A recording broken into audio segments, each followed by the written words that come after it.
Hello students, welcome to R K unique study centre. আমি রাজু, তোমাদের বন্ধু ও স্টাডি কোচ। আজকে তোমাদের পরিবেশ ও বিজ্ঞানের প্রথম পরীক্ষার যে প্রথম স্কুলটা রয়েছে, বাগনান হাই স্কুল, এই স্কুলের সব প্রশ্নের উত্তরগুলো করাবো। সো তোমরা প্রথম থেকে শেষ পর্যন্ত ক্লাসটি দেখতে থাকো। আর তোমরা যারা যারা এই স্কুলের অ্যান্সার পিডিএফগুলো নিতে চাও, তাহলে তোমরা স্ক্রিনে দেওয়া হোয়াটসঅ্যাপ নাম্বারে আমাকে মেসেজ করো। ওকে, তাহলে চলো শুরু করি আজকের ক্লাস। দেখো প্রথমে কি বলেছে, সঠিক উত্তরটি নির্বাচন করো। কুইনাইন পাওয়া যায় সিনকোনা, বাসক, তুলসী, সর্পগন্ধা গাছ থেকে। এটার সঠিক উত্তর হবে সিনকোনা গাছ থেকে। তাহলে কুইনাইন পাওয়া যায় সিনকোনা গাছ থেকে। ওকে, দুইটা দেখো, ইস্ট হলো এক ধরনের কি, ছত্রাক, ব্যাকটেরিয়া, ভাইরাস নাকি পতঙ্গ? এটা হবে ছত্রাক। তিনেটা দেখো, জল তৈরি হয় হাইড্রোজেন ও কার্বন ডাইঅক্সাইড দিয়ে, হাইড্রোজেন ও নাইট্রোজেন দিয়ে, অক্সিজেন ও নাইট্রোজেন দিয়ে নাকি হাইড্রোজেন ও অক্সিজেন দিয়ে? এটা সঠিক উত্তর হবে অপশন ডি, হাইড্রোজেন ও অক্সিজেন দিয়ে। চারটা দেখো, বায়ু হলো এক ধরনের মৌলিক পদার্থ, যৌগিক পদার্থ, মিশ্র পদার্থ নাকি কোনোটি নয়? এটা সঠিক উত্তর হবে অপশন সি, মিশ্র পদার্থ। পাঁচেরটা দেখো, সোডিয়ামের চিহ্ন হলো, আমরা সকলেই জানি, Na। অপশন ডি হবে সঠিক উত্তর। এরপর দুইটা দেখো, শূন্যস্থান পূরণ করো। চুম্বক ড্যাশকে আকর্ষণ করে? আমরা জানি যে চুম্বক লোহাকেই আকর্ষণ করে, তাই না? তাহলে শূন্যস্থানে হবে লোহা। দুইটা দেখো, জলের একটি অণুতে হাইড্রোজেন পরমাণু থাকে দুটি। তিনেরটা দেখো, কোনো পদার্থকে ভেঙে গুঁড়ো করলে ওই পদার্থের ক্ষেত্রফলের কি ঘটে? বৃদ্ধি ঘটে। চারটে দেখো, চোখ ভালো রাখে ভিটামিন এ। পাঁচেরটা কি হবে, শ্বাস ছাড়ার সময় আমরা ড্যাশ গ্যাস ত্যাগ করি? কোন গ্যাস ত্যাগ করি? আমরা যখন শ্বাস নিই তখন অক্সিজেন নিই, আর যখন ত্যাগ করি তখন কার্বন ডাইঅক্সাইড ত্যাগ করি, তাই না? এরপর ছয়টা দেখো, রজন পাওয়া যায় ড্যাশ গাছ থেকে? এটা হবে পাইন গাছ থেকে। এরপর তিনেরটি কি বলেছে, এ স্তম্ভ ও বি স্তম্ভের মধ্যে সম্পর্ক স্থাপন করো। এ স্তম্ভতে আছে দেখো লোহা, এখানে লোহা কি? লোহা একটা ধাতু, তাহলে লোহার সঙ্গে ধাতুর সঙ্গে মিলিয়ে দাও, লোহা ধাতু। কাগজ পোড়ানো হলো, এটা কি? এটা একটা রাসায়নিক পরিবর্তন, তাহলে এটার সাথে এটা মিলিয়ে দাও। মেলাথিয়ন, এটা একটা কি? এটা একটা ঔষধ, সরি, রাসায়নিক কীটনাশক, তাহলে মেলাথিয়ন এটা হবে এটা রাসায়নিক কীটনাশক। অ্যারিথ্রোমাইসিন, এটা হবে একটা ওষুধ, কোথায় গেল? এখানে মিলিয়ে দাও। আর স্বর্ণলতা, এটা হবে পরজীবী। ওকে, এরপর দেখো চারটে কি বলেছে, একটি বা দুটি বাক্যে উত্তর দাও। গম থেকে আটা তৈরি হলো, এটি কি ধরনের পরিবর্তন?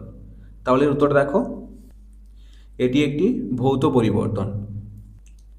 এরপর দুয়েটা দেখো, এমন একটি উদাহরণ দাও যেখানে ভৌত পরিবর্তন ও রাসায়নিক পরিবর্তন একই সঙ্গে ঘটে। এটা হবে মোমবাতির দহন। ওকে, দেখো এখানে লিখে দিয়েছি মোমবাতি দহন। এরপর তিনটা দেখো কি বলেছে, কেলাসন কি? সংজ্ঞাটা দেখো, উচ্চ উষ্ণতার সম্পৃক্ত দ্রবণকে ধীরে ধীরে ঠান্ডা করলে কিছু পরিমাণ দ্রাব নির্দিষ্ট জ্যামিতিক আকৃতিতে অর্থাৎ কেলাস আকারে পাত্রের তলদেশে জমতে থাকে। এই পদ্ধতিকে কি বলে? কেলাসন বলে। ওকে, এরপর চারটে কি বলেছে, পদার্থ কাকে বলে? তাহলে উত্তর দেখো, যার ভর আছে, যা কিছুটা স্থান দখল করে থাকে, যা ইন্দ্রিয়গ্রাহ্য, যার স্থিতিশীল বা গতিশীল অবস্থার পরিবর্তন করতে চাইলে বাধা দেয়, তাকে পদার্থ বলে। এগুলো কিন্তু তোমরা খাতায় নোট করবে, ঠিক আছে? এরপর পাঁচেরটি কি বলেছে, রাসায়নিক বিক্রিয়ার হার বৃদ্ধির একটি উপায় লেখো। তাহলে উত্তর দেখো, এটা হবে বিক্রিয়কগুলির উষ্ণতার বৃদ্ধি করলে। ছয়টা দেখো, সামুদ্রিক মাছের যকৃতে কি কি ভিটামিন পাওয়া যায়? কি কি ভিটামিন পাওয়া যায়? ভিটামিন এ আর ভিটামিন ডি। এরপর পাঁচেরটা দেখো, সংক্ষিপ্ত উত্তর দাও। একের প্রশ্নটা দেখো কি আছে, মিথজীবিতা কি? একটি উদাহরণ দাও। তাহলে এর উত্তর দেখো, প্রকৃতিতে দুটি বা তার বেশি ভিন্ন প্রজাতিভুক্ত জীব একে অপরের সাহায্যে বসবাস করলে এবং পরস্পর বিনিময়ের মাধ্যমে পুষ্টি পদার্থ সংগ্রহ করলে সেই ঘটনাকে মিথজীবিতা বা সিম্বায়োসিস বলে। উদাহরণ কি আছে দেখো, এজোলা বা অ্যানাবিনার মিথজীবী সম্পর্ক। অ্যানাবিনা ব্যাকটেরিয়া এজোলার পাতায় বাস করে, পরিবর্তে অ্যানাবিনা বাতাসে নাইট্রোজেনকে আবদ্ধ করে এজোলাকে দেয়, এতে এজোলার উপকার হয়। এটা হচ্ছে মিথজীবিতা বা সিম্বায়োসিসের উদাহরণ। এরপর দুইটা কি বলেছে, যৌগিক পদার্থ কাকে বলে, উদাহরণ দাও। তাহলে এটা দেখো, দুই বা ততোধিক মৌল নির্দিষ্ট ওজন অনুপাতে পরস্পর রাসায়নিক বিক্রিয়া করে যুক্ত হয়ে যে ভিন্ন ধর্মের পদার্থ উৎপন্ন করে তাকে যৌগিক পদার্থ বলে, যেমন জল, কার্বন ডাইঅক্সাইড ইত্যাদি। এর পরের প্রশ্ন কি বলেছে, চিহ্ন কাকে বলে এবং পটাশিয়ামের চিহ্ন কি। উত্তরটা দেখো, কোনো মৌলিক পদার্থের নাম যার সাহায্যে সংক্ষেপে প্রকাশ করা হয় তাকে চিহ্ন বলে। তারপরের প্রশ্ন কি ছিল, যে পটাশিয়ামের চিহ্ন কি, পটাশিয়ামের চিহ্ন হলো কে। এরপর চারটে দেখো, রাসায়নিক পরিবর্তন কি, উদাহরণ দাও। তাহলে এই প্রশ্নটার উত্তরটা দেখো, যে পরিবর্তনে পদার্থের চরিত্রগত গুণগত স্থায়ী পরিবর্তন ঘটে, অর্থাৎ পদার্থের মূল আণবিক গঠন ও ধর্ম পরিবর্তিত হয়ে নতুন ধর্মবিশিষ্ট অন্য পদার্থ উৎপন্ন করে, তাকে রাসায়নিক পরিবর্তন বলে। উদাহরণ দেখো, যেমন গম থেকে আটা তৈরি হওয়া, দুধ থেকে দই তৈরি হওয়া, তারপর জলে চাল ফুটিয়ে ভাত রান্না করা, এগুলো সব রাসায়নিক পরিবর্তনের উদাহরণ। এর পরের প্রশ্ন কি বলেছে, তোমাকে বালি ও লোহার মিশ্রণ দেওয়া হলো, তুমি এই দুটি উপাদানকে পৃথক করবে কিভাবে। তাহলে দেখো, এটা এরকমভাবে লিখবে, আমি যেরকমভাবে লিখে দিয়েছি। ধরা যাক বালি ও লোহা চূড়ের মিশ্রণ থেকে উপাদানগুলিকে পৃথক করতে হবে। এই জন্য প্রথমে একটি সাদা কাগজে বালি ও লোহা চূড়ের মিশ্রণ নিয়ে একটি শক্তিশালী দণ্ডচুম্বক ওই মিশ্রণের কাছে ভালো করে নাড়ানো হলো। দেখা যাবে দণ্ডচুম্বকের দুই প্রান্তে লোহা চূড় আটকে গেছে এবং সাদা কাগজে পড়ে আছে বালি। পরে চুম্বকটিকে বাইরে এনে ভালোভাবে ঝেড়ে লোহাচূড় সংগ্রহ করা হয়। এইভাবে লোহাচূড় ও বালির মিশ্রণ থেকে উপাদানগুলিকে আলাদা করা হয়।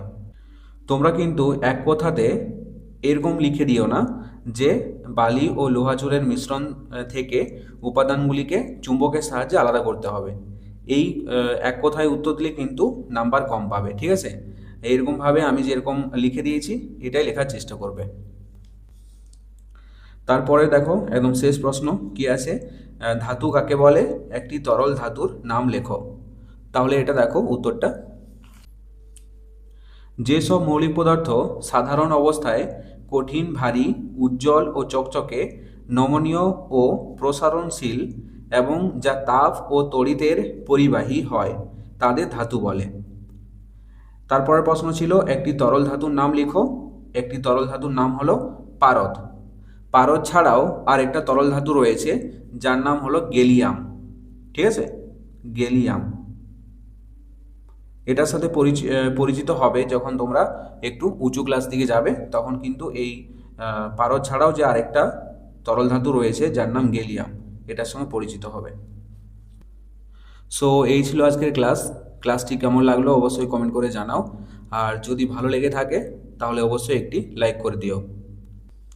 এই ক্লাসটা তোমাদের একদম প্রথম ক্লাস পরিবেশ ও বিজ্ঞানের, কারণ এর আগে তোমাদের পরিবেশ ও বিজ্ঞানের কোনো ক্লাস আমি দিইনি।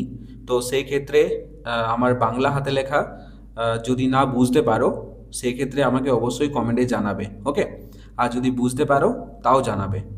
আর ছোট্ট বন্ধুরা, তোমরা যদি আমার চ্যানেলে নতুন হয়ে থাকো তাহলে অবশ্যই সাবস্ক্রাইব করে পাশে থাকা বেল আইকনটিতে প্রেস করে দিও, ওকে। তাহলে চলো দেখা হচ্ছে নেক্সট কোনো ক্লাসে। ততক্ষণ পর্যন্ত বাই বাই, টেক কেয়ার।